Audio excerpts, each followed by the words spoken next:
ہاجر الہجرتین الاولی الی الحبشہ والثانیہ الی المدینہ.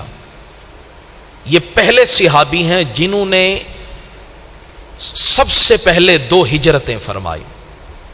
پہلی ہجرت حبشہ کی طرف فرمائی جہاں شاہ حبشہ حضرت نجاشی رضی اللہ تعالی عنہ آپ کی سلطنت تھی، آپ کا وہاں سکہ چلتا تھا. اور دوسری آپ نے ہجرت فرمائی مدینہ المنورہ کی طرف. یہ آپ کی منفرد خصوصیت ہے. دوسری خصوصیت آپ کی یہ ہے کہ اعلان نبوت سے پہلے تزوج رسول اللہ صلی اللہ علیہ وآلہ وسلم رقیہ بنت رسول اللہ صلی اللہ علیہ وسلم. حضور نے اپنی لخت جگر اپنی پیاری بیٹی حضرت رقیہ رضی اللہ تعالی عنہا کے ساتھ آپ کا نکاح فرما دیا. اور حضور کی بیٹی، اور بیٹی جو ہے وہ ماں باپ کا عکس ہوتی ہے، اس کے چلنے میں، اس کے اٹھنے میں، اس کے بیٹھنے میں ماں باپ کی تصویر، حسن کی تصویر نظر آتی ہے. بندہ بیٹے کو دیکھتا ہے تو کہتا ہے تیرے خد و خال کو دیکھ کر مجھے پتہ لگ گیا تو فلاں کا بیٹا ہے، تو فلاں کا بیٹا ہے، تیرے اندر فلاں کی تصویر مجھے نظر آتی ہے. اور یہ حضور کی بیٹیاں ہیں، حضرت خدیجۃ الکبریٰ رضی اللہ تعالی عنہا کی بیٹیاں ہیں. میرے آقا نے حضرت عثمان غنی کے ساتھ اپنی بیٹی حضرت رقیہ رضی اللہ تعالی عنہا کا نکاح فرمایا. لیکن وماتت عندہ فی لیالی غزوۃ بدر، جب اسلام اور کفر کی پہلی جنگ ہوئی، ادھر لشکر اسلام روانہ ہونے لگا، ادھر حضور کی بیٹی حضرت رقیہ کی طبیعت خراب ہو گئی، آپ بیمار ہو گئی، مرض مبارک میں مبتلا ہو گئی. اب یہ حضور کا اختیار دیکھیے گا، اور میں ہاتھ باندھ کے عرض کروں گا کہ میرے حضور کے دائرہ کار کو دیکھیے گا کہ اللہ نے میرے حضور کو اختیار کتنا عطا فرمایا. لشکر اسلام روانہ ہو رہا ہے، ادھر حضور کی بیٹی بیماری میں مبتلا ہے. حضرت عثمان غنی کے دل میں بھی خیال آیا، یہ شوق پیدا ہوا کہ یہ کفر اور اسلام کی پہلی جنگ ہے تو اس میں مجھے بھی شرکت کرنی چاہیے. تمام صحابہ میں جو بدری صحابہ کا مقام ہے وہ کسی کا نہیں ہے. صحابہ کے درجے ہیں، عشرہ مبشرہ ہیں، خلفائے راشدین ہیں، بدری صحابہ ہیں، تو مختلف مقامات ہیں. تو بدری صحابہ کو بڑی فضیلت حاصل ہے. اب یہ کان کھول کے سنیے گا، اب لشکر اسلام روانہ ہو رہا ہے اور ادھر حضرت عثمان غنی کی اہلیہ میرے حضور کی بیٹی بیمار ہو گئی.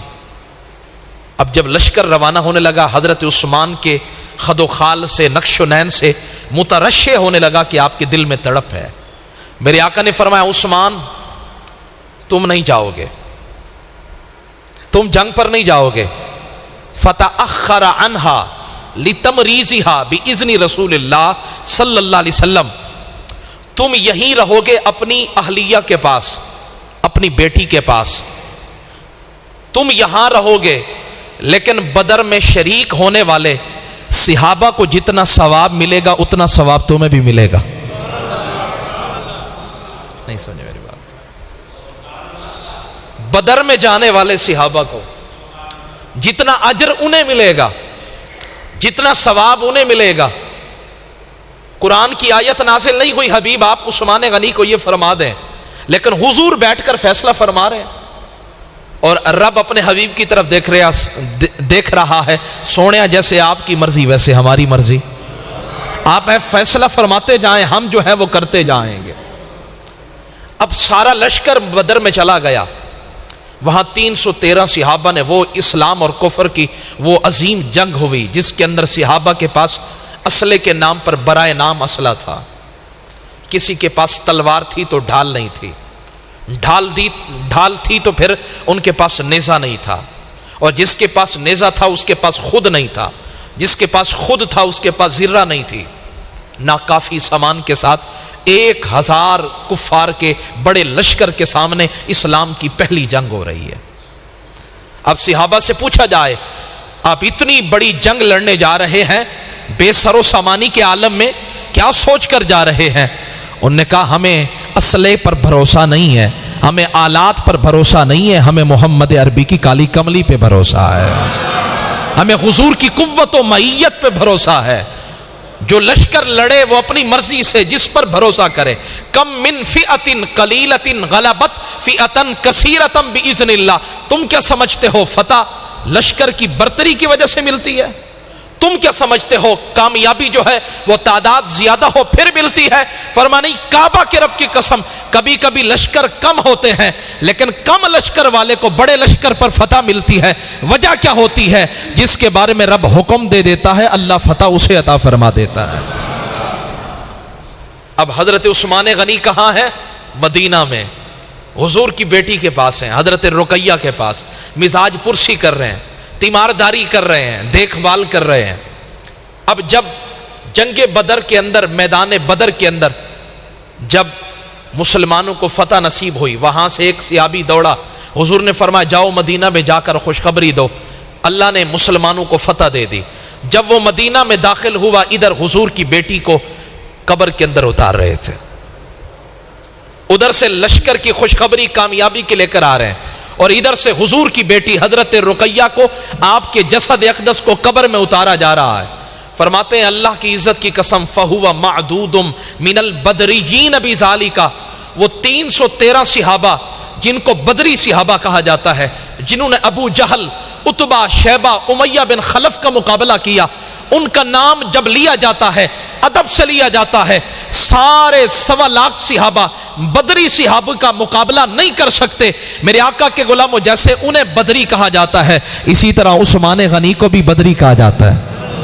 فَهُوَ مَعْدُودٌ مِّنَ الْبَدْرِيِّينَ، اور آگے سنیے، دل کھول کر سنیے، وَضَرَبَ لَهُ بِسَهْمِهِ وَأَجْرِهِ، میرے آقا نے وہی میدان جنگ میں بیٹھ کر فرمایا جتنا ثواب تمہیں ہے اللہ نے عطا فرمایا، ہم فیصلہ کرتے ہیں، ہم فیصلہ کرتے ہیں، ہم فیصلہ کرتے ہیں۔ اے اللہ، عثمان جو تھا نا وہ تیری اور تیرے نبی کی حاجت، تیرے نبی کی خدمت میں تھا، حالانکہ وہ خدمت کن کی کر رہا ہے؟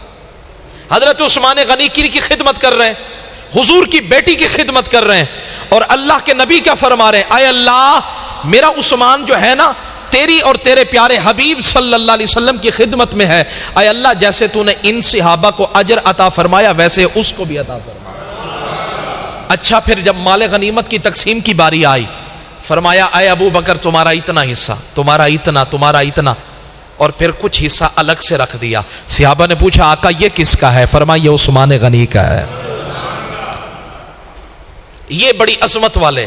اب جب حضرت رقیہ کا انتقال ہوا، اب میرے آقا نے اسی پر بس نہیں فرمائی، وَتَزَوَّجَهَا رسول اللہ صلی اللہ علیہ وسلم اختہا ام کلثوم، اب حضور نے آپ اپنی دوسری بیٹی حضرت ام کلثوم کے ساتھ حضرت عثمان غنی کا نکاح فرما دیا، اور پھر ساتھ ہی اپنی خواہش کا اظہار فرمایا۔ فرمایا لو ان لی 40 بنتن، فرمایا اگر اللہ کی عزت کی قسم اگر میری 40 بھی بیٹیاں ہوتی نا، میں یکے بعد دیگرے عثمان غنی کے نکاح میں دے دیتا۔